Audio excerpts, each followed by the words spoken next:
Welcome to Smalltalk Daily for Wednesday, October 6, 2010. This morning I wanted to take a brief look at something really cool about the debugger, and that is the fact that you don't have to sit through a debugging session late. If you have to leave for the day, you can leave a debugging session open and come back to it in the same position it was in the next day. Give me an idea what I'm talking about. Here I'm trying to send messages to Twitter. I've already gotten this working, but when I was working on this, there were parts of the OAuth and XAuth implementation system that kind of frustrated me, and I did a lot of debugging. One thing you can do is this. I start debugging it. I bring my debugger up and I'm starting to step through this. So I'll go here and do step, step, step. And then I get to this execute and I'll send into this because this is the part I want to take a look at. And let's say that it's a part of the day where I have to get out of here. I have to go to the gym with my wife. I have to do something else. I can't keep going tonight.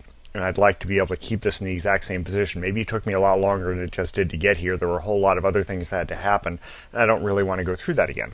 Well, what you can do is this. File, save this image as, and I'll call this Twitter test, and I'll hit the save button. Now with that done, I'm going to quit the image, and I'm not going to save it again. And now I will bring the same image up, twitter-test.im,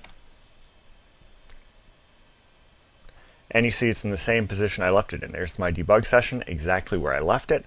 I can now continue to go through and try to figure out what it is that's going on with my request for an XAuth token. So I can keep going the next day or later in the same day without having to plow through late in the day, without having to go through a whole lot of crap to get things set up to the place I wanted them. I can leave things alone, save my exact state, and come back to it. So that's about it for today. Until next time, have fun with Smalltalk.